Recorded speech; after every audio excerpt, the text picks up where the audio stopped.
All right, recording is started. Welcome to developers meeting on October 30th. We have three topics today, and we'll start with the first one, and it's, let's say, go into development briefings. Maybe, let's say, Fabio or Mike, you can kick it off.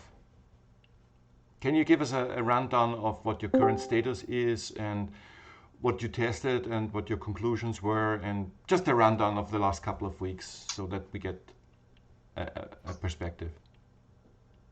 I mean, I can give some input in what I've been working on. Then Fabio can give some input in what he's been working on, really. Um, so I've I think I demoed the ROS2 version of the Simple Tracker last week. So I spent quite a bit of time just working and getting it into shape for the demo. Um, so it's it's it's it's performing okay in my opinion, given the my kind of limited understanding of ROS2 and all of that. So I'm quite happy with how it's moving forward. Um, it is a test project, so at some point we're gonna kind of move away from it and essentially redo it using um, ROS2 packages that are available and message types that have been predefined by the community and that sort of stuff. So this is always just a bit of a learning experience to try and understand ROS2 in a bit more detail. But it's it's kind of it's got feature parity with the old simple tracker. The only thing that's missing is the persisting of tracked frames. So it doesn't. Um, if it tracks a target, that is not persisted in any way at all. Like old simple tracker would write out a file and write out JSON files and a video and those sorts of things. The new version doesn't do any of that. So that still needs to be considered. Um, the bit that I'm kind of working on right this minute is I'm trying to understand um, the ROS2 quality of service options in a bit more detail and how they apply to us, their purpose, that sort of thing. So my understanding is it's very much geared by DDS. So I think the reason for its existence is because ROS2 is built upon DDS, but I need to understand that in quite a bit more detail. Um, so that's my main focus right now. Um, Fabio can give an update as to the work that he's put in. Um, so Okay. that's pretty much my update, really. Thanks, Mike. Just one question. No You worries. noted that last time that you are testing several background subtractors. This is still the idea? Yes. Okay. So I think yeah. So I don't want to kind of I think Fabio's done a lot of work on background subtractors, so something he can kind of elaborate a little bit on. But I think, yeah, so from our point of view, there's still a bit of work that needs to be done in trying to determine what the best background subtractor is for our purpose. Mm-hmm. Um, I don't think we've decided what's the best yet, but I think we can potentially put together a bunch of like demos and Mm-hmm. then demo it to you guys, and we can just discuss it and collectively agree as to what is the better option. I have a yeah. So I think that's still something that needs to be done. Okay. And I'll Let's hand just over to Fabio so he can give his update. yeah. All yours, I've been Fabio. yeah. Hey guys. I've been playing with some of the background subtractors, and I've been optimizing them a lot. And so far, I've played to I tested a bunch of different videos with the Vibe one, and also on the weight moving variance algorithm. And so far, the best one I found it so far was the weighted moving variance algorithm. Mm-hmm. I could also optimize it so as faster than Vibe and as fast as it can be. And we can even optimize it even more using like CUDA or Neo instructions or things like this. But as playing just with the CPU and threads, it's as fast as it can be, and it's running pretty fast. So it's pretty okay for us to use it. And also, what I'm doing right now is to create a separate library, a separate, very streamlined library for us to use with Sky 360. That will not be like in the BGS library or anything that's very complex. I wanted to have something that's very, very, very small and very easy to use with just the things that we will use. So we have no overhead or not anything like this to use on our things. I already created the library. I'm doing the Python bindings right now, and so we can test with Python. And that's what I'm doing right now. Wow. Okay. So I think Richard, can I just quickly jump in there quickly and go just ahead. say, so yeah, so I think Fabio should allude to some of the performance improvements he's done because he's done a crazy job with regards to the frames per seconds he's getting now. So I think, yeah, Fabio, do you want to just maybe mention where you started with like the weight, the and the what's it, the Weight mean weighted mean variance. Yeah, variance and yeah, I can try to explain. So what I did, I got the weight moving variance algorithm from the BGS library and just try to understand what it was doing. And in fact, it was like a textbook implementation of a paper. So someone just start doing every little copy and then multiply and then summing and then things like this, and it was very slow. It created like 30 copies of one frame, and if the frame is very large, so it used a lot of memory and a lot of processing just to do a very simple thing in the end. So I just start removing everything and just simplifying, and then in the end, I created one pass over the pixels of the image. It's just one pass with one copy of the image. So from 30 copies and like I don't know how many different operations, I just streamlining everything to just one pass over all the pixels and just one copy necessary for it to operate. So Wow. that means it can now operate on very large images without without being any kind of slow, and also without it's streamlined, so we can use it on like on sim instructions or things like this because it's just a very one loop, and this loop I can even optimize it further for like with CUDA or things like this. Mm-hmm. Wow. Again, can you give us an idea what your improvement Okay, was? so I went from 3 FPS. It's Three. less than 3 FPS. Okay. Three. It was running on the BGS library from 3 FPS to 170 FPS. I'm just running right now. Oh, this is awesome. What? Yeah, so that's for you to understand because what it happened is since it was creating 30 copies of the image because every operation it creates a copy with OpenCV. I just don't do any kind of copy. I just work on the data that I get, and then that means that I don't have any kind of overhead. And so with small videos, it was okay because the video is small since the frame is small. So it was creating 30 copies, but okay. But when we got the video from the camera, that was 2800 by 2800, then it was crawling because it could not process this video at all. Huh. because it was creating 30 copies of that and trying to process everything like this. So in the end, I'm talking about 170 FPS on the video from the outsky camera, and that's a very large video. Crazy. Wow.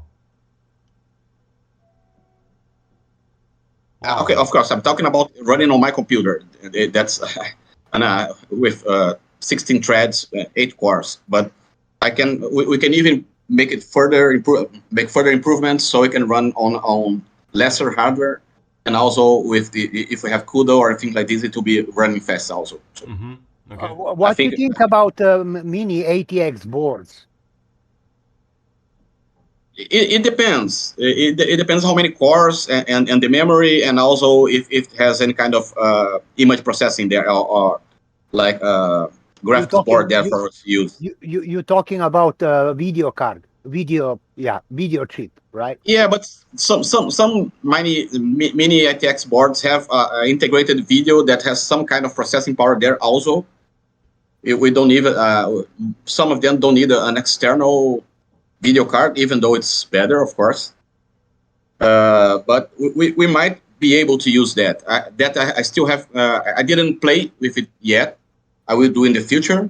I'm just focused right now on creating the library for us to use with Python, so we can just use one algorithm, and that's very.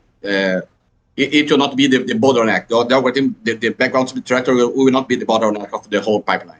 You know, can we come up with some minimum requirements for a mini ATX?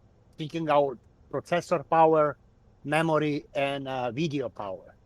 Yeah, but the thing is that I have to test it on I have one there. I have one at my home. I'm not at my home right now.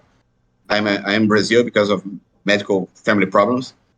And so as soon as I get back home, I think it's 1 month from now, I will start testing on more on lesser hardware, so we can really see how well it will perform on hardware with less threads and things like this. Yeah. What again was your hardware? 16 cores? How much RAM? No, it's eight cores. It's an AMD R7 4800H. It's a notebook, but it has 8 cores and 16 threads. Okay. And 32 gigs of memory. So it's a pretty good one. When you compare this with a Jetson Nano, what would you say? I think, Richard, I think basically I have a Jetson Nano as well. So I think as soon as we're in a position where we've got it all bundled into a container and that sort of stuff, we can try it, you know, and see what sort of frame rate we get versus trying to estimate what it's going to be now, sort of thing, you know. That would be perfect. Yeah. Okay. Yeah. Okay. You're right. I mean, with this parallelization and threading, would that be possible on a Pi 2? Pi 4 at home, and I will test it there. Okay. And but I think it will run pretty decent. But I don't. I still have another option to try to run it on a Pi 4 using the Neon instructions there.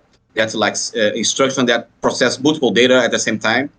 So I'll be able to make it a little bit faster on the Pi. But I didn't go that direction yet because I'm not at home. I don't have any way of testing it right now.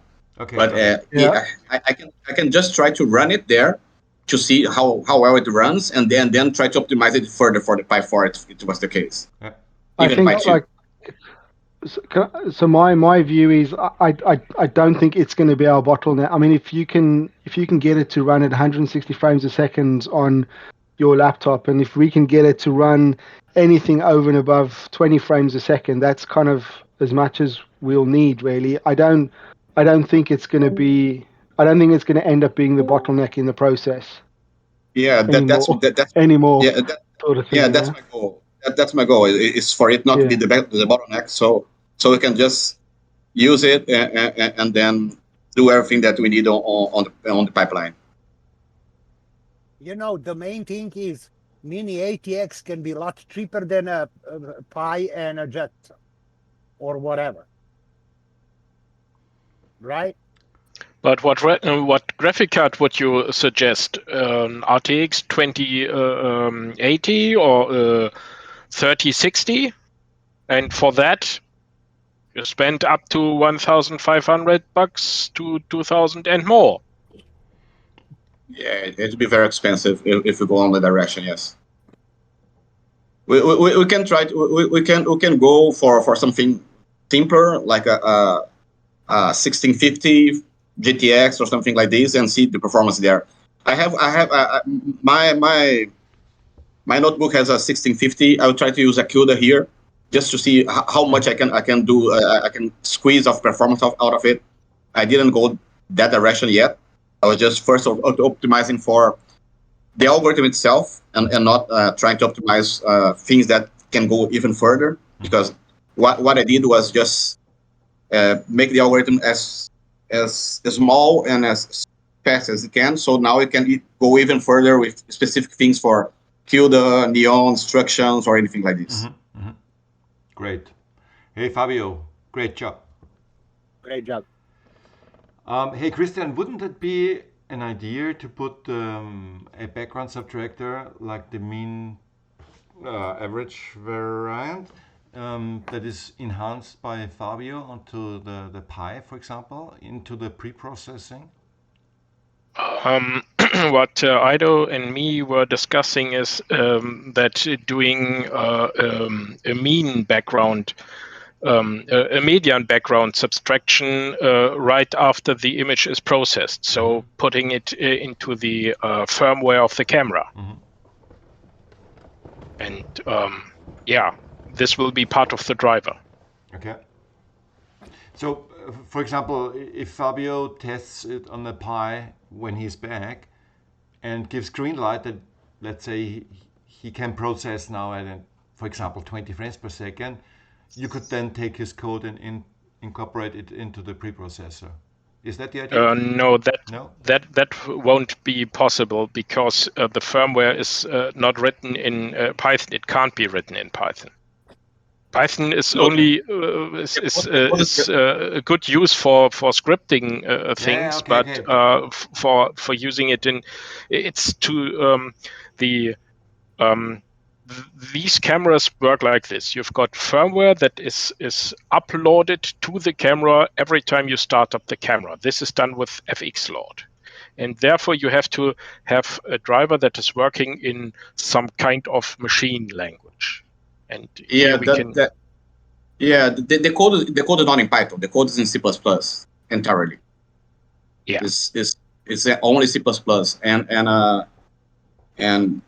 with the necessary needed time, I can make it work also on the camera because I can make it compile to machine language for the camera also. But we are trying at the moment. We are trying to include it directly in the original existing QHY driver, and therefore because people have to download it and maybe do something with it, and we just want to avoid it. So we will produce our own firmware for these cameras and mount it into the images for the controller board, let's say for the Pi. And this is why we try to find a solution for the firmware directly. Why this you is need on its way. Why you need to download every time firmware for the camera? Because these cameras work like that. The cameras manufacturers do it like this because things change too quickly, and they just want to produce one driver, and there is no point in let's say having 20 different models and producing 20 different firmwares. So if the camera is updated, or if, let's say, you get a new chip for it, the chip is not the expensive part. And you can just mount a new chip and you have a complete different camera. Let's say you have got the form factor outside for the QHY, and you say, okay, this chip has come into some years. No, I want to have a better one, so just send me the chip. And the firmware will work with the new chip no matter what. So it's a good idea to do it like this. So one thing I just want to... Mike? Sorry. No, I was just going to say one thing I just want to mention is that I think if we can get that background subtractor to run at that speed, then I don't think it's going to be necessary to use it as a preprocessor because it's going to run so quickly as part of the processing pipeline. Even so, and I think maybe that's something that we can explore, a little way down the line as well. I think we are speaking about two different kind of background subtractors, because the one that we can do on the camera is a much lower level than what we will have on the neural network, right? Why you like say on that? on the camera firmware, it's going to be based on photoelectrons. What you're doing on the neural networks right now, it's based on a video, right? Yeah. So I was trying to get that point across. Is I think it's something that I don't think it's really something that because it's just going to cause kind of like distractions at the moment. Trying to get the background subtractor that Fabio has been working on, trying to get that built into the camera driver. I think that that option. No, maybe I think if we want maybe to move, we just. I think if we want to move again, and I think about how can we get to a walking robot like as soon as possible, right? Then you mentioned that right now we have the tracker working compared to simple tracker. We don't have a recorder, right? So I think working on a recorder is the next step that we want, like a recorder and playback, right? Again, think about the parts of the robots that we will need to implement. I'm working with Christian on the camera driver. We are looking it through. I'm setting it up here. I had some performance issues. Still looking into that. I got like 4 frames per second, so I'm rebuilding the entire pie now. The other piece, the record and playback, Fast DDS actually already has an open source implementation. We just need to use it. I will share the page. Whoever wants to play with it can. Fabio, I think you will enjoy it. It's like probably your level. It's C++ and all of that. And there is some interoperability with ROS2 messages because it's the lower level protocol. So I think that will be the best thing to move forward. Really focus on the next piece of the robot, because we already have the tracker working. Like we saw a demo, it's working.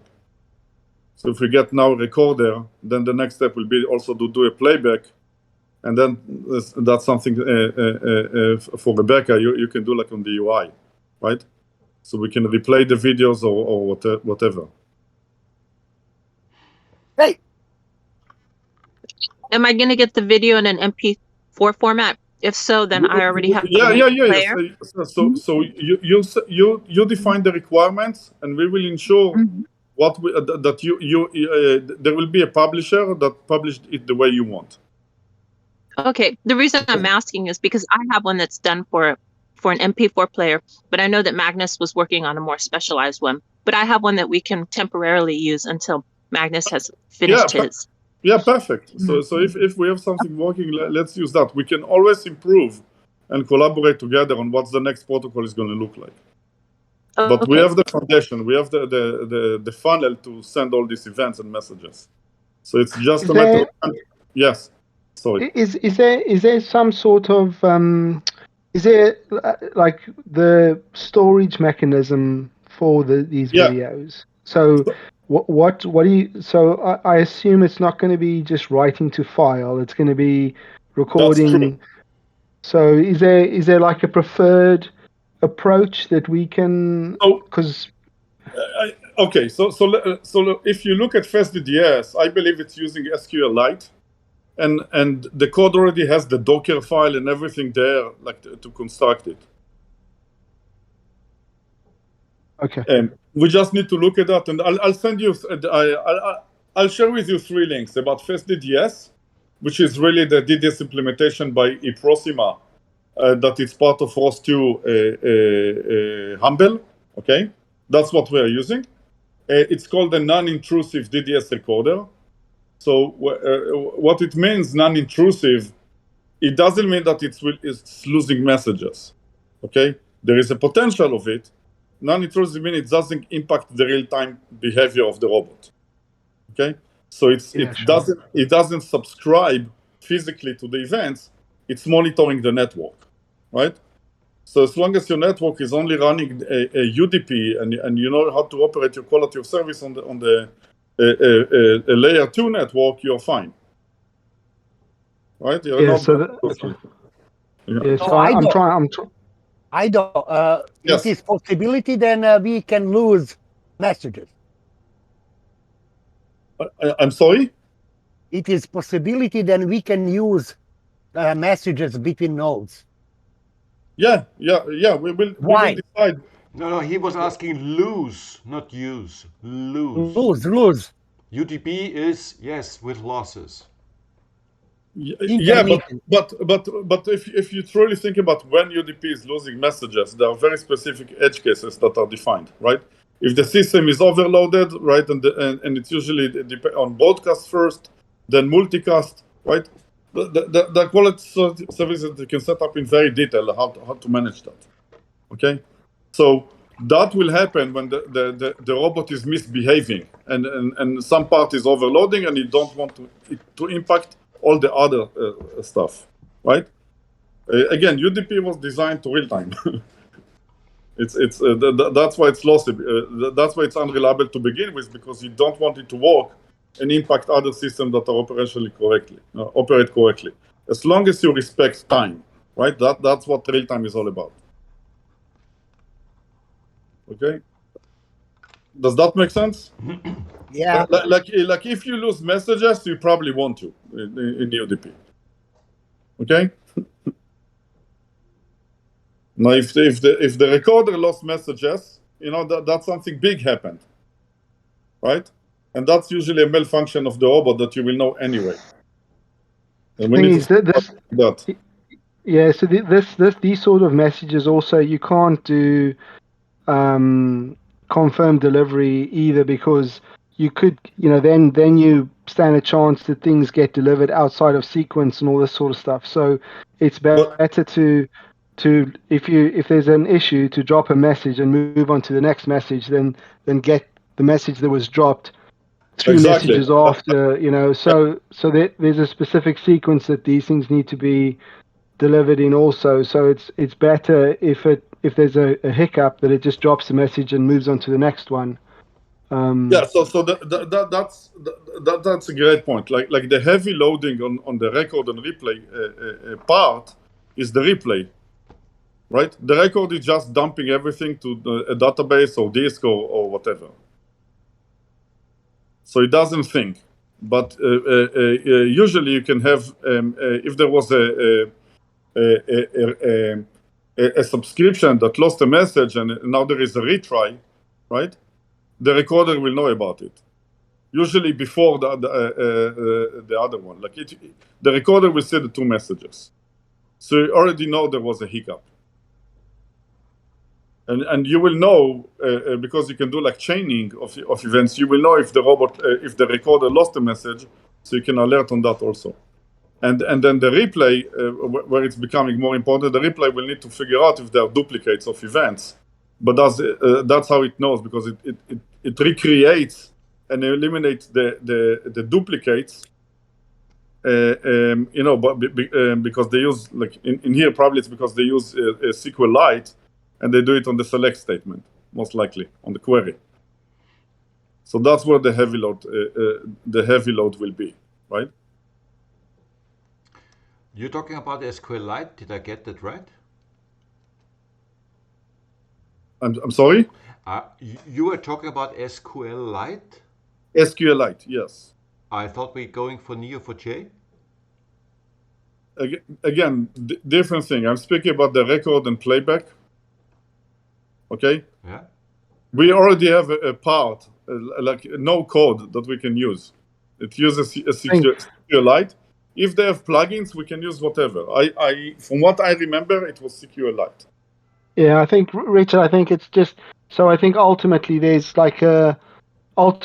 a state that we want to get to, but in the process of getting to that point, we just have to try and learn as we go along. So, and try and understand things, and if they're packages that are already in place that can record the stuff, then we might as well use that.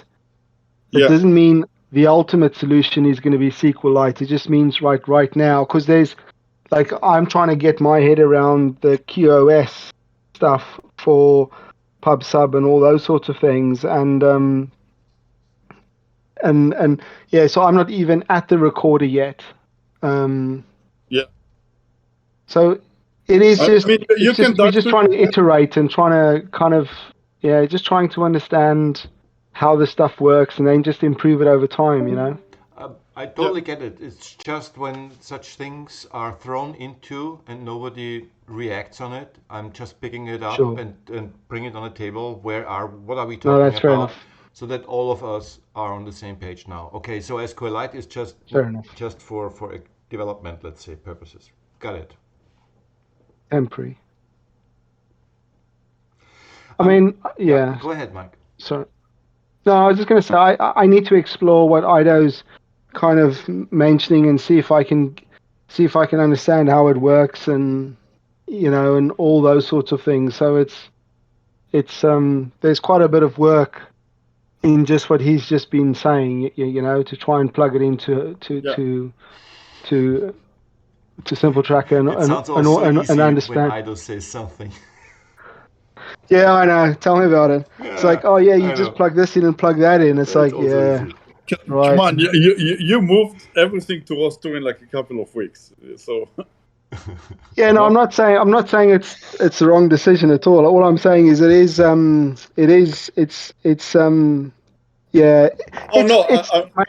definitely the right decision, right? Don't get me wrong. I completely agree. I've been watching some ROS2 videos this weekend as well, especially to do with fast is it real time RTPS or something like that, which I think is the native or is the DDS implementation that comes with Humble. But yeah, so and like to try and understand how the whole quality of service stuff works with it, and so it is a change. It is quite a change compared to what we did previously, but it's in a good way. Yeah. This is not just a copy and paste. You need to understand how hardware works. Yeah. This is a big problem for me to find good example to understand how this whole things works. This is not, you can copy and paste and load it on a whatever, but it's not that easy. Agreed. I suggest we take away the simple tracker and make it WTF tracker. The complicated tracker. Well, it's more than the tracker, what we are speaking about. Yeah. Yeah, absolutely. Yeah.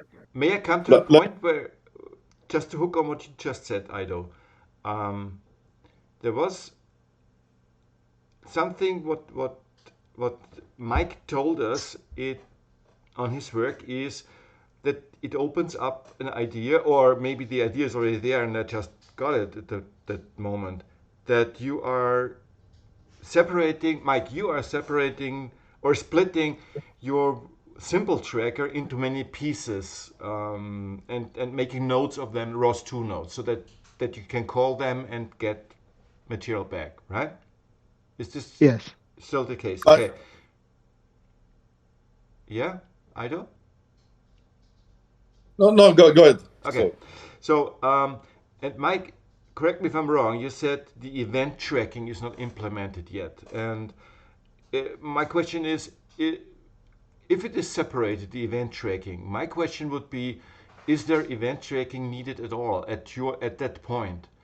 Isn't there a master control program controlling all its inputs and keeping track on whatever tracks come in and recognize them as tracks and saying, oh, this is the same object as the same one I got before via a ROS message, and that's why I can track it?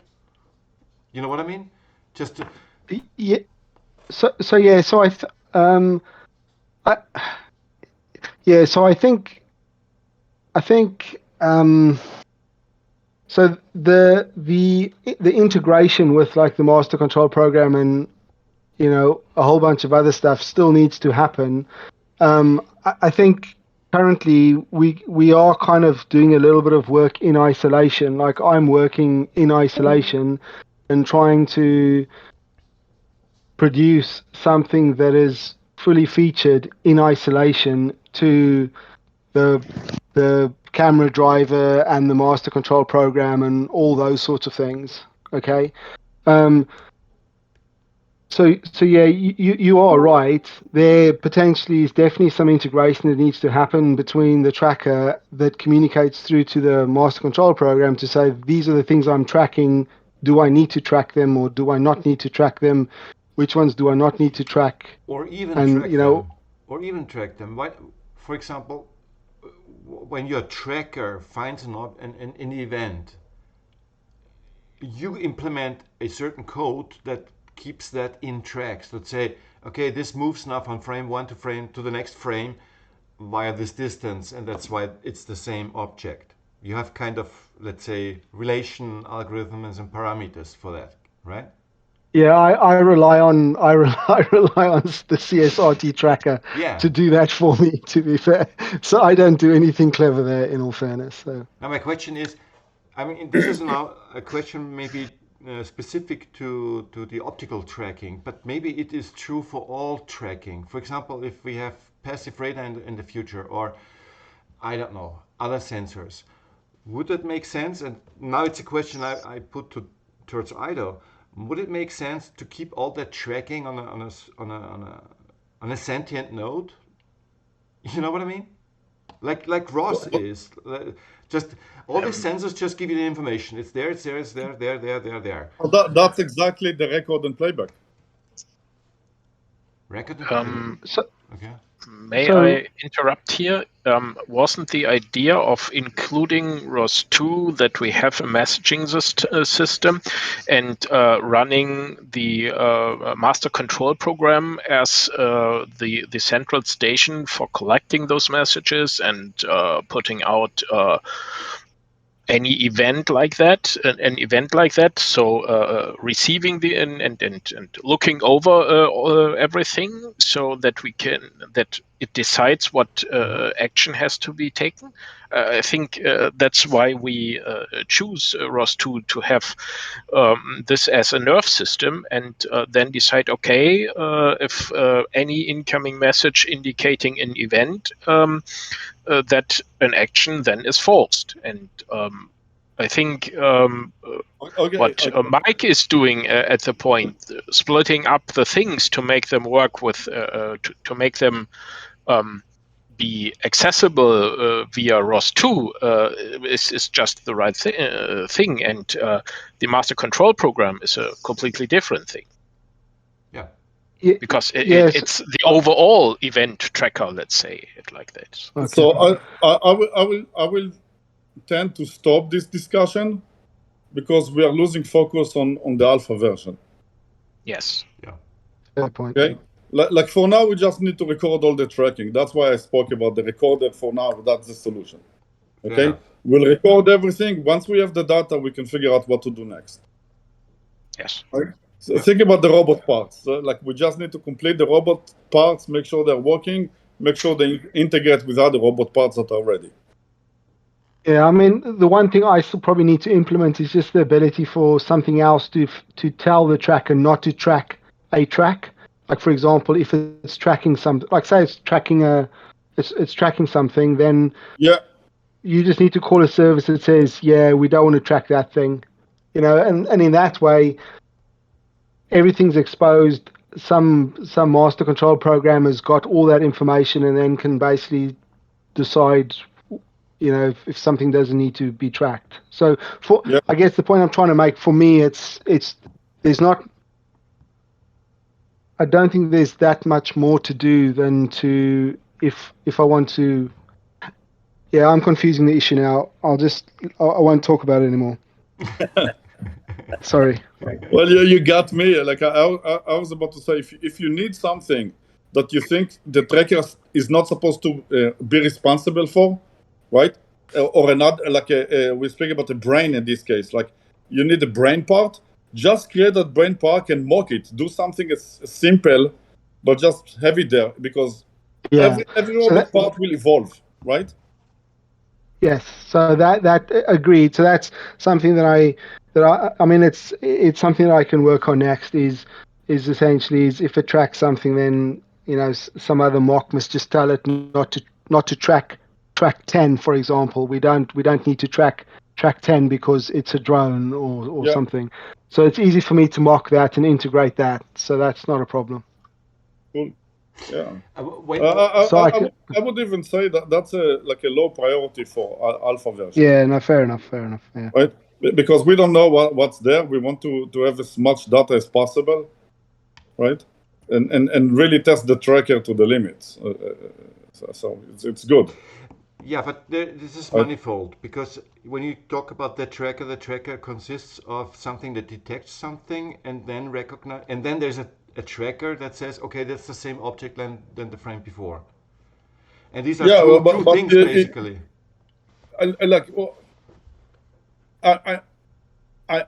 understand. What I think is that when it's better to put the tracker out there and get to see what the users are experiencing and how the system behave before we focus on the next step. Version 1.0. I'm sorry? Version 1.0, I said. Yes. Yeah. For version 1, you will have it. For the alpha, it's a really nice to have feature. Yeah, it is tricky. I mean, yeah, let's not go into too much detail because I've just thought of stuff that it makes it tricky. But yeah. Anyway, yeah. Okay, it was just a question. Didn't want to keep making uproar. No, absolutely, no, far away, mate. But Mike, if you want to pair program or something, and you just don't want to be alone, I can be available at evenings. Thanks, Ido. I don't know what time your evening is, if it lines up with mine. Yeah. Okay. So it's fine. I'm okay with just, I'm fine with working. Like I'm pretty good with just getting on with stuff so it's not too much of a problem. If I have an issue, I'll reach out. I think the big thing for me really is I'm kind of using this now as just a learning phase and also trying to understand what not to do. Then the next version of the tracker will contain a lot more of packages that already exist and predefined messages that already exist that are probably implemented in a much better way than I've done. So what I'm working on now ultimately is going to be throwaway. Well, no, again, it's evolutionary. Yes. Well, you can call it what you want. That's probably a nice way to say it's going to be thrown away eventually. I'm just being realistic. Look. For the way I see it, if you're focusing on, what exists out there and changing your code to adapt to it, then you make it a throwaway, because that's an optimization that we don't really need for the alpha version. Yeah. No, that's yeah. Right? So don't over optimize right now. No, I'm not. No, I'm not at all. It's just trying to understand the stuff. That's all. And again, what you are gaining from it, that you throw away is the code, but your brain, you're not throwing that away. Just yet. No, Yeah. that's what you're learning. That's the learning curve of every engineer. Is Right? this an Yeah. old Jewish saying? Every day you learn how to make the problem better, and if all make the a time you better say, "I wish I problem." had that 10 years ago." Yeah, and The then solution, if you not give the up all problem, hope, you the go to the solution. pub. My favorite sentence. More you learning, more you understand how much you don't know. Yeah, Exactly. yeah, exactly. Oh, Mr. Yeah, but Descartes. it kind of keeps you going, I would say. Yeah, that's why it's Now we are infinite. at Camus. Oh, this is going to be philosophic. I'm bringing it down to earth.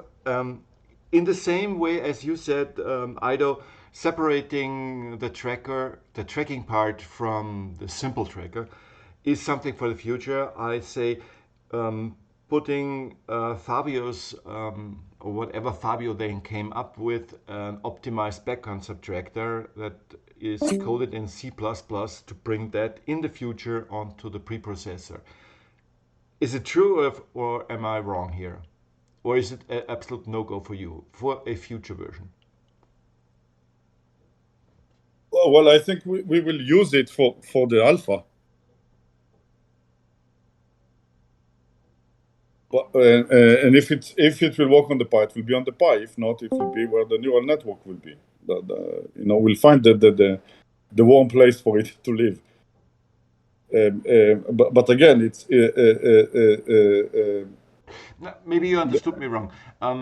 You were talking about the driver, the firmware. Christian and you were both talking about it, and part of no. that So is that's not for alpha. That's something that we are thinking of. Okay. But that will make a lot of changes, and it's an idea that we need to test. It's really like a theory, I would say. okay, Very good so one. the idea to use a The background alpha version. The alpha version will Yeah. just use what already exists. Yes. So the What exists? libindie, then using the indie server, connecting to it, collecting images with existing or very easy to implementing stuff, so that we can just provide a stream of images. Yes. Okay, This so will be the alpha this version. is the alpha. So And no background subtraction at that point. Okay. no background Understood. subtraction Okay, at got that it. point. Okay. That's why. Because we Yeah, first have to get images coming in and running the tracker on it. Yes. Right. And then we're going to sophisticate everything.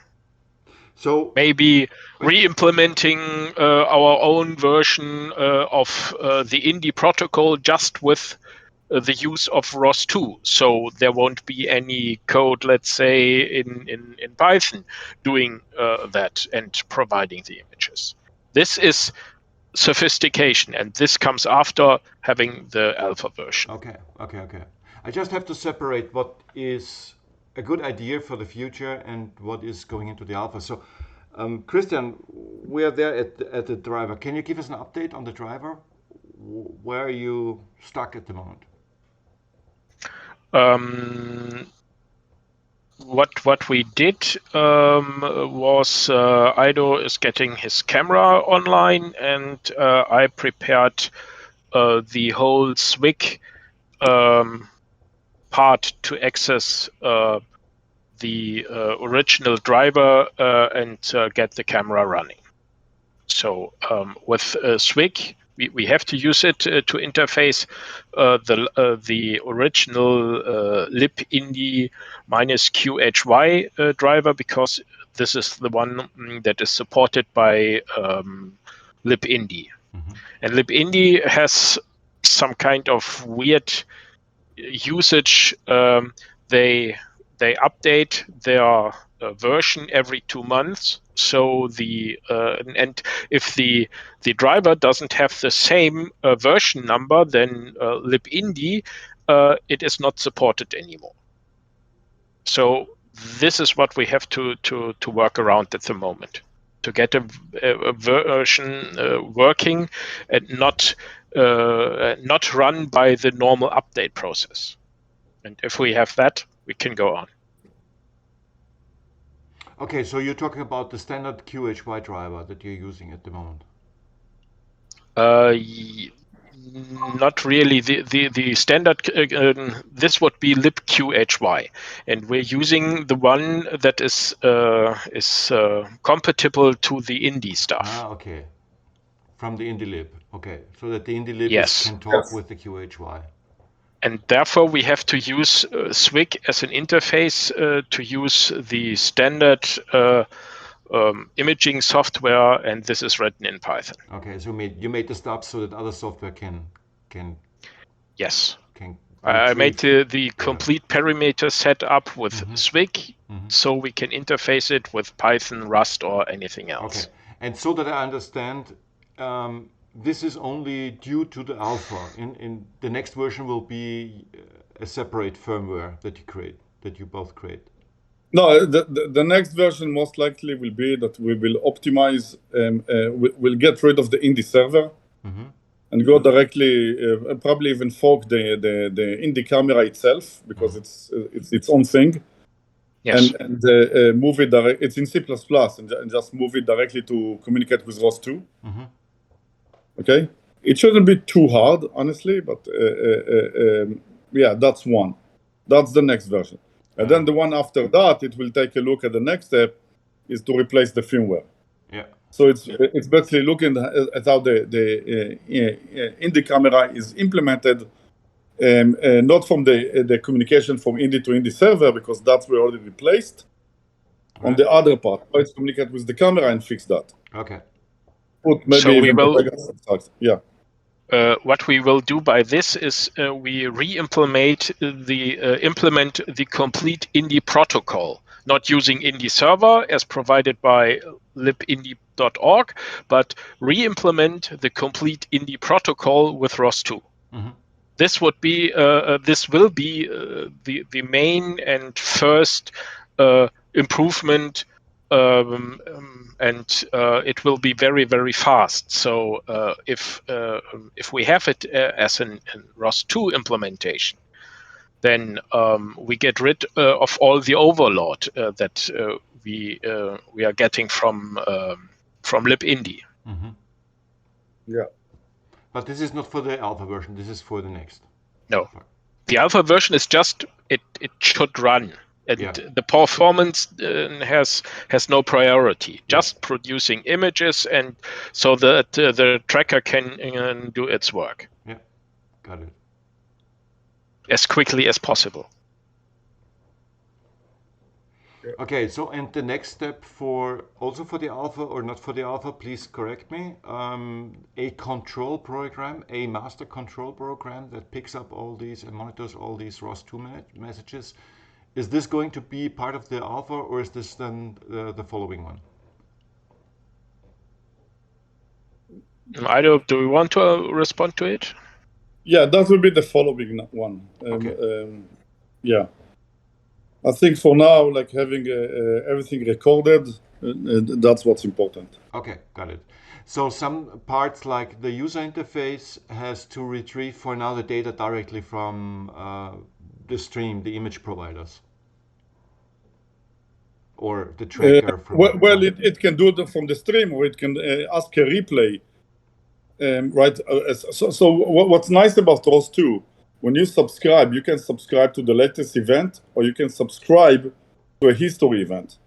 If you subscribe to a history event and you have a record and playback in a robot part, it automatically will give you the stuff from the history. Yeah. So you can choose your source. So yeah. Yeah, so I think we got to kind of, so I mean that's pretty advanced stuff that I think personally. So I think we got to just kind of just keep it simple to start off with. Yes, you have to keep it simple, because you will learn. This is learning like this kind of command and control, robotic system takes years to understand it, and I can tell you, eventually none of us will be able to understand the entire system. It's going to get too complex. So you can only focus on the robot parts that you need and understand today. Oh, okay. Yeah, I can work with that. Yeah. That other stuff I struggle kind of comprehending a little bit, to be fair. So I'm not there yet.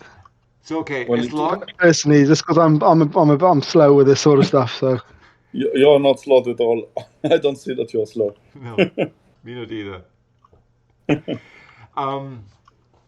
So a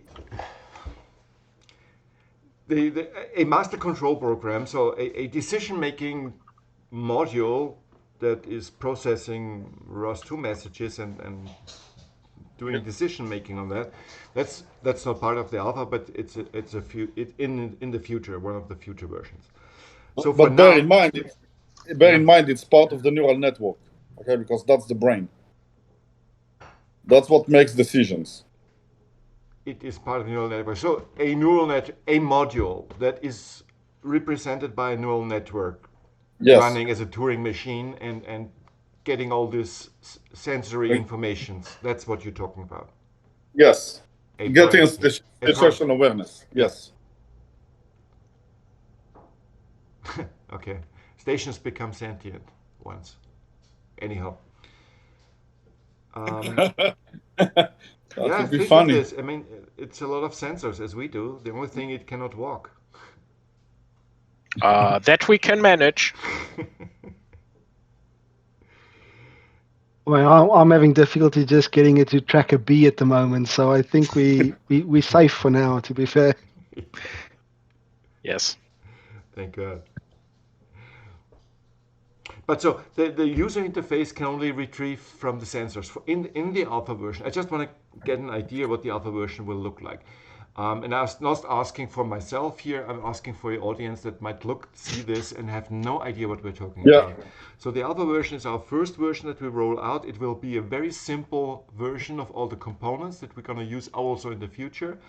So it will only incorporate the simplest thing, getting in video stream from a fisheye and can process that and can monitor that, not monitor is the wrong word, and can project that or represent that in a user interface. And so in this case, the user interface can for now not get the data from a master control program because it isn't yet, but it can only retrieve the data directly from the sensors, right? So the user interface cannot only get a playback from, I don't know what entity that shall be, but also get a live data, let's say the live processing outputs of the tracker, right? The live feed. Live feed, yeah. For example, a live feed without the tracker or live feed plus the tracker. Right? So without any decision making in between, no brains in between, only the sensors, okay? Yeah. All right. So Rebecca and Magnus is not here yet. What is your current status with these topics and issues around you?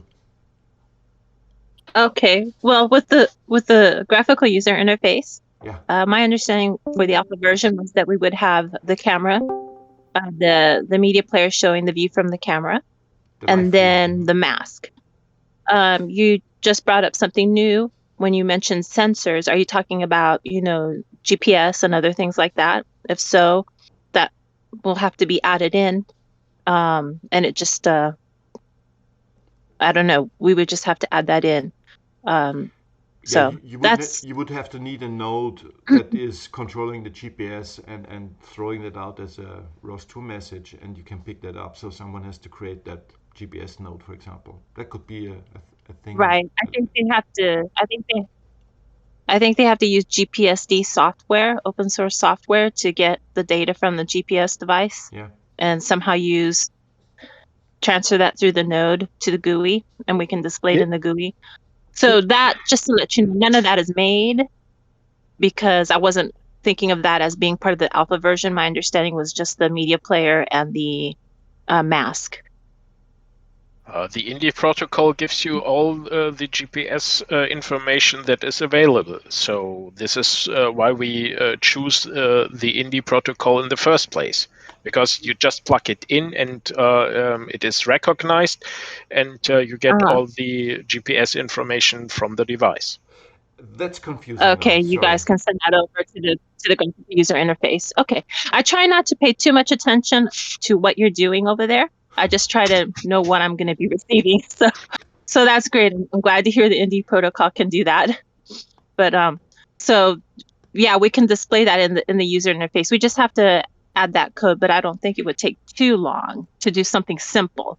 Nothing complicated, but just basic display of the numbers, whatever's coming in. Yeah. So I guess I would need to know what I'm going to be receiving if you're adding additional sensor data. You'll receive the data is exactly what you need to display it. So think about it as lat-long coordinates. Mm-hmm. Okay. Lat-long coordinates. And what else? I mean, I need to see what the UI component looks like. I'll tell you. Okay. Well, I guess, I mean, like, you mentioned sensors. I would say mock, okay, everything that you need, like create the data types with fake data of what you need. If you can share that with me, I can help kind of, with the other side of it. Pardon me, what did you say? The last one. But in the end, the UI wants to query data that is, easier for the UI and the user to understand. I don't want the UI to do like translation. We need to do it in the backend. Okay, I have GPS. I have climate control sensors. I have air traffic. Am I going to be receiving air traffic? So I'm going down my list here. Rebecca, may I interrupt at this point? There's a list, and I think it's 100 parameters. I don't know exactly. Just say it. Ido, would it be possible that maybe you can create a simple node that is outputting always the same data? Like the 100 parameters. So make a simple node, a throwaway node that's not used in the future, just to make it easy for Rebecca to subscribe to and get this data refreshed. It's always the same data, but yeah. Yeah, I can do that as well if that helps. So if you're stuck, mate, just let me know. I can kind of put, create a node that just outputs whatever data and the shape of the data that. But I think we should have a discussion if we want all of this data for alpha version. No, of course not. I mean, it's just a list of 100. You skip what you don't want for the moment. Yeah, so I think GPS is important. I don't think that flight tracks or radio or whatever is important for alpha. It's not important that first of all, there's no sensor yet that has to be implemented. Okay, there is a sensor, and Matti has shown and Ossi has shown that we can use this, but no software yet to work on that. So what I wanted to say is, why not make, let's say, all the 100 parameters, let's say, for example, even if we do not use them at the moment and cannot fill up because the sensors are not there yet, but just to have a simple dummy node that is exporting this. I get that. So that Rebecca can start, even if the data is dummy, but she can start with the data, and putting all this together in a user interface. Sounds good. I did that with the WhipMotion device. Yeah. I haven't installed it yet, but I used fake data, demo data, to run a graph, and have it showing updated continuously. So, what is this list of 100 items? Is it from the Indie software? No. The 100 items that you're mentioning, 100. That's new to me, so I'm not familiar with that. What is that? I don't believe you. I don't believe that is... No, not that I don't believe you. Sorry, that's the wrong wording in English. I don't believe what you just said. Hold on, I sent it to you once. I'm just looking it up. Software user interface, where are you? I'm not familiar with the title of 100 items. I'm just saying 100. Data elements. It's called data elements. It's it's part of okay. I remember. Yes. It's a long Excel one. Yeah, I remember now. I remember. Okay. We were looking at the data structures and everything. Okay. It's not even 50. It's 50. Yeah, it's not even. Okay, I was exaggerating this. All right. Richard. Yes. Could you send that to me? Yes. It's something I'm sure it's buried somewhere, but I come across it. You go on the Drive. Okay, where You go on Drive, Google Drive. Yes, I'm on there. Software. Yeah. And then GUI. Okay, so it's in there somewhere. I just haven't come across it yet.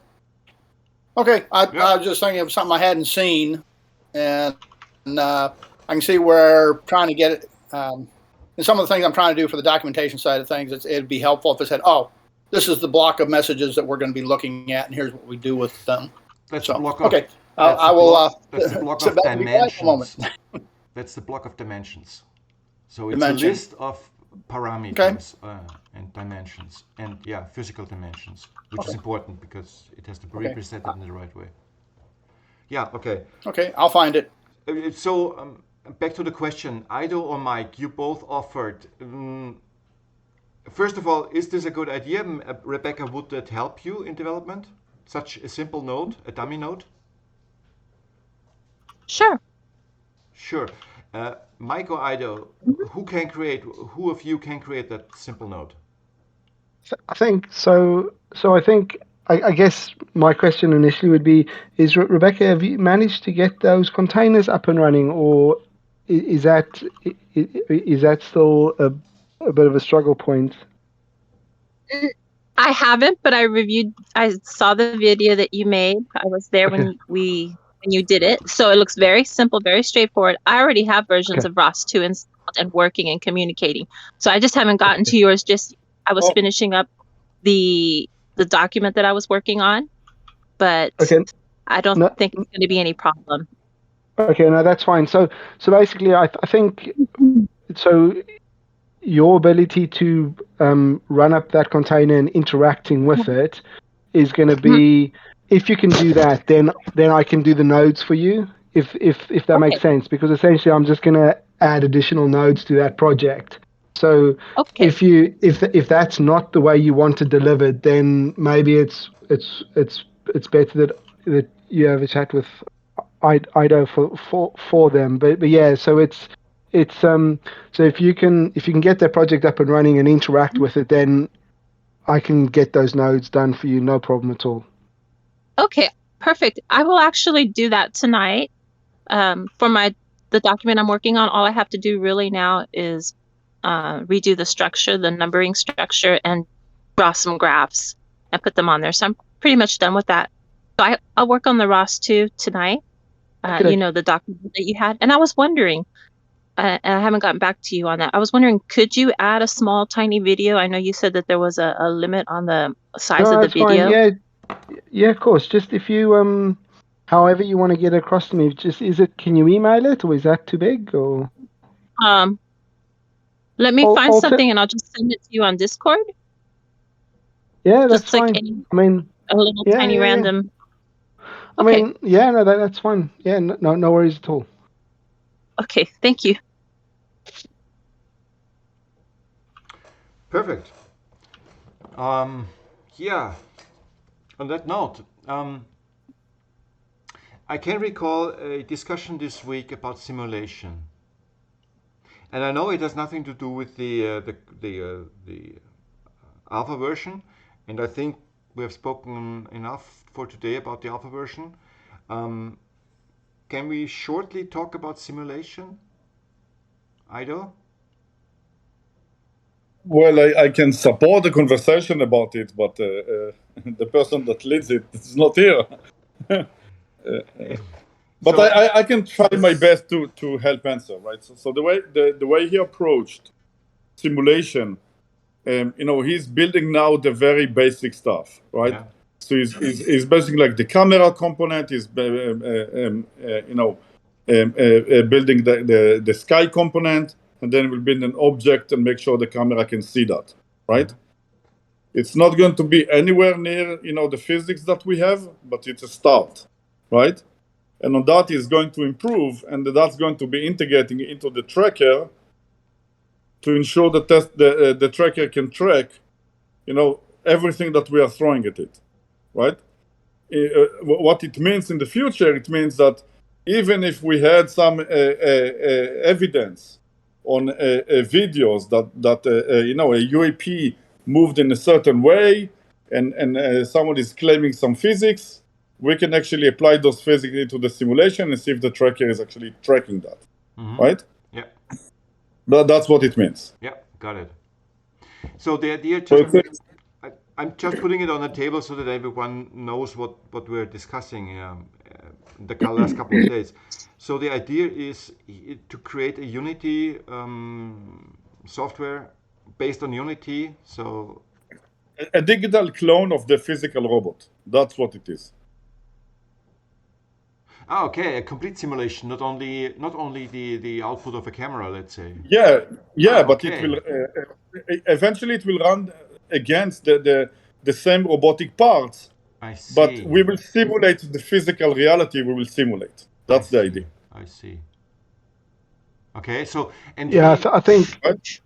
Pardon me. Go ahead. Matt. I was just going to say, no. I think at the moment, what Matt was chatting about initially is just to be able to create like synthetic videos. So basically, like objects to track in the sky. I think that's what he wants to do for the first version, or Yeah, that's the beginning. The first iteration. Yeah.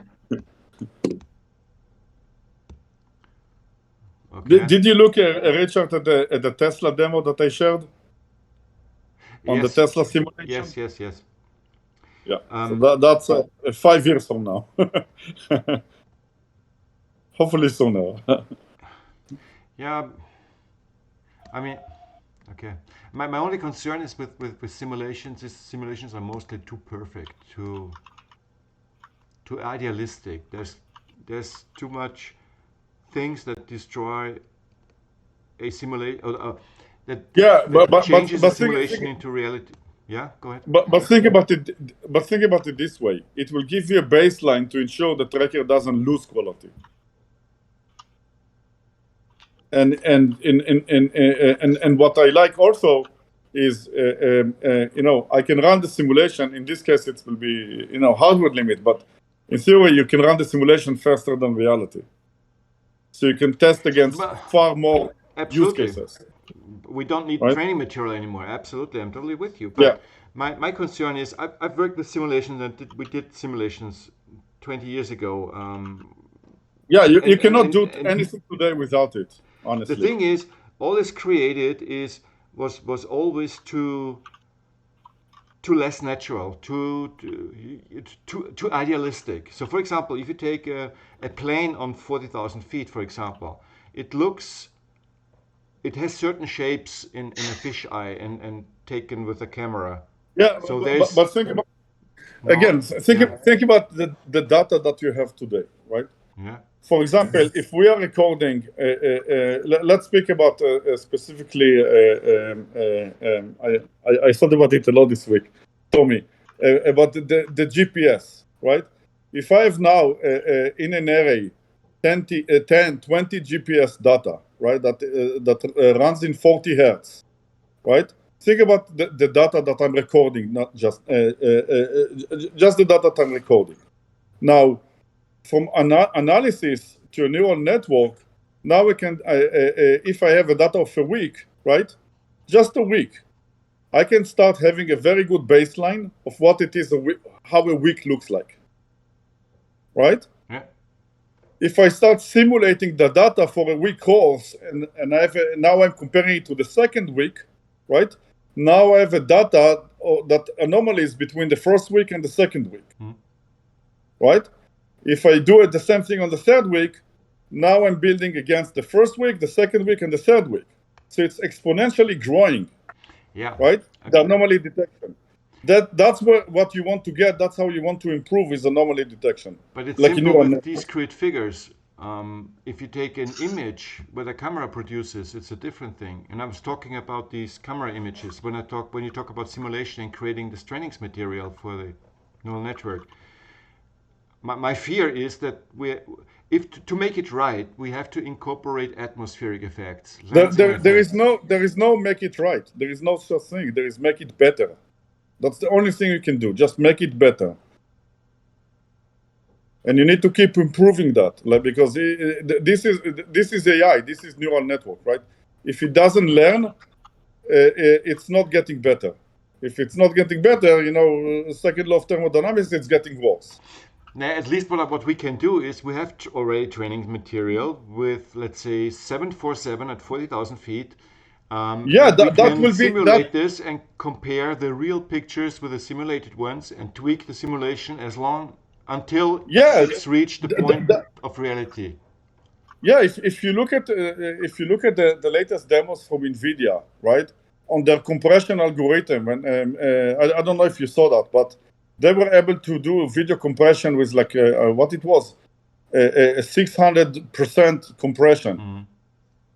Okay, and they did it through AI, because what they taught the AI is actually to send the tracking of the geometry of all of the objects that he detected and their shades, and the AI knew how to complete all the rest of the video. Okay, now you can say, and it looks real, like today from the demos that I see where you're getting to. Okay, right. So the background becomes very, very not important in that case, right? It's becoming just a noise that you don't really need. So right? it's like DALL-E, it's creating an image. Yeah, and they did that on the video. They showed it on cars that are moving on a road. They showed that video compression on a person that is speaking with another, right? So it's generic enough or general enough, right, to attack all of these problems, right? Again, we just need to have the proper recorder, optimize that, and getting as fast as possible to the anomalies detection. That's where we want to be. Mm-hmm. Okay, well, we'll see. Okay. So, I have two more points. One is a short announcement. We had an internal discussion the last couple of days and weeks about transparency. And I just wanted to throw it out here because you're here and you're the ones that are mostly here and might have considered the same situation. So what we're doing with Sky360 is we have a team of 5 people, and I hope you know who these 5 people are. It's Christian, it's Oliver, it's Bojan, Clemens, and myself. And we are trying to manage things for the organization. And we thought that it might be helpful if we do that in a more transparent way, so that it does not come into situations that I had in the past where some of you or some of the members were astonished because things changed and they were not on the last topic, or let's say we're surprised by some things and we have to explain and explain it on several times and several occasions. I want to make the long story short. We try to be more transparent in what we do. So we do already a meeting, a 2-hour meeting before the developer meeting every Sunday. What we now do is shift these team meetings to Discord and make them publicly accessible in a way so that we can talk and we are not disturbed by others also talking, but everyone can listen too and watch. And we will work through our agenda, and it will take us mostly an hour. and yeah, we will work the weekly things through. So about the balances on the PayPal, on the bank, and what expenses are due, or what relations we have with certain platforms and so forth. You do not have to be there. It's just an information for us that we want to make this transparency step, and we want to do this on a dedicated channel that is going to be set up here in Discord, and it will be publicly available. Although only the team members can speak, because otherwise we cannot work. So I just want to put that out as an announcement. And yeah, the last topic for today, and yeah, we have a half an hour for that, is to collect the questions for the next special guest, who is Bob McGuire. And maybe we should do something before that, and just give an update from the camera adapter and optics front. As you can see here, we produced the first. It's an adapter inlay, I would say, to see if it's working, if we have to do some changes to it, and we now with this we can connect the Mikey optic to the QHY camera, and this is working fine. And now we just maybe have to make some kind of adjustment to the screw holes to get the optics fixed. This is maybe if at my with my print it's working fine, and but we have to see if there is an issue with that. If we can screw it together, then we can print the adapter that holds it to the tower. Old Sky Cam tower, and then we can give that into production. So this is I think an update on how it is going with on the hardware side. Do you have that, Ido, for your camera already? No, not yet. No. Okay. We said, please hold your horses, everyone. It doesn't make sense if we have several models. Christian was the first one who had the camera and the optics, so he started with the design, and we are now in the third generation, and I think it will take one more generation, then we are there. So let's say one more week, and then we are there, and then we can reproduce. Yeah. So what I'm doing next, I'm screwing it together, maybe after our dev meeting here, and then work. If this is going right, and I do not have to change something here, then I'm going to print the adapter the holder that we can fit it into onto the tower, and we will see how that works out. And then we can put the acrylic dome on top and screw it all we have together. Cool. So the question that comes, which material should I get now for the 3D printer? ASA. ASA? Okay. Yes. And we will provide for that black spray, so that works very well in astronomical areas to get things really, really dark and really, really black without having any shine on it.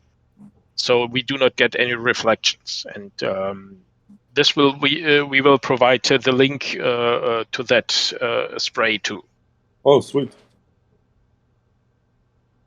Then, because this one and this test material here, this is shine through material, and we have to get it very black so that no sunlight can disturb it, or if we have a very, very bright object in the middle, let's say like the ISS, this could lead to reflections, and we want to avoid them. Yeah.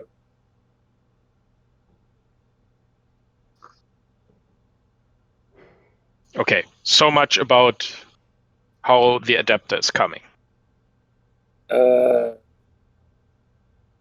Richard, you're on mute.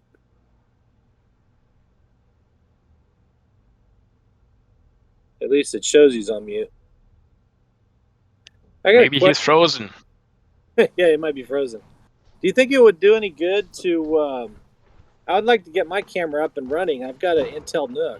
I was thinking about connecting it to, and recording that video or that content, and then I don't know who's collecting the content, but I was thinking I got lots.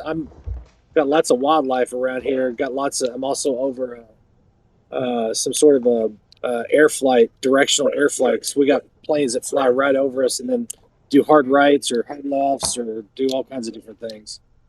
What you can do directly is use you can use 2 or 3 good camera programs like Fire Capture, OA Capture, and Astro DMX. They work fine with the camera from the start. So Fire Capture you can play around with because you can use region of interest settings. You can use several. You can use dynamic controls for the gain value. So if you want to record at night, or you can adjust almost everything with it. It works out of the box, and it's pretty easy to understand. But what lens would I use if I don't have that adapter? That's the whole reason why I haven't used the camera yet, is because I thought we had to use that adapter. You can use any lens you like, because you can. This is. I don't know if you can see it here. Yeah. Okay. You know it. You have a dovetail there, and inside you can use a T2 thread. So anything that connects to the T2 thread, let's say like an optic, a 50 millimeter optic from Zeiss, you can use it right away. So all you need is a T2 thread, and you can mount any photo optics right away. Okay. I'll go check it out. I connected it to my telescope, so. Yeah. And there are already adapters you can print and you can get from Thingiverse that has a T2 thread on the one and 1.25 inch at the other side. So you can use that for any telescope too. So who's using the content footage that we provide? Who at the moment? Yeah, who in the team is using it? I don't think anybody, because we are focused on getting the camera working and the tracker working. I don't think that we really have a usage at the moment. I thought that it was planned for second quarter next year. Richard, am I right? What are you talking about? Sorry, I was on the toilet quickly. Sorry. What are you talking about? The content. Do we have a use for the content that is created already? Already? What content? What do you mean with what content? The videos. Which videos? Any of them. Everybody's got cameras right now. You can capture stuff right now. Okay. You mean someone who has a camera shall just add whatever, computer, hook a laptop, for example, to it, plug in the USB and record. Okay. In this case, you had to mount it outside somehow, in a case. Yeah. And so I was thinking of hooking mine up in the hub in the backyard here, because we got wildlife all the way around here. So it gives you all kinds of different content that it'll record. So I'm trying to figure out who's doing the machine learning to provide that content to, like Brad was doing. Was it just Yannick or was it somebody else? No, so no one provided videos now from the QHY. The videos that exist are all from the Tahua, and let's say most of them from my station, because mine is up since 2 years and I have 3.5 terabytes here. And I know that Brett created some with his drone that he gave to Mike, but this is training. But there's no use at the moment. Making use of it and let's say using it as training material for any neural network or something like that, that was planned to that we get started with it after the tracker is running, and I think it was around the second quarter of the next year. Okay. Because let's focus first on getting a camera run and do the tracking, and then go into classification. Because making use of the data that we collect is classification. Okay. So separating it into, let's say, a bird, a plane, or a space station. So basically, probably what you were asking is it's already in development by other people.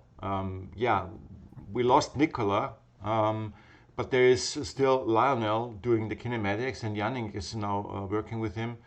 And yes, we would probably have to find someone new for doing the image recognition part.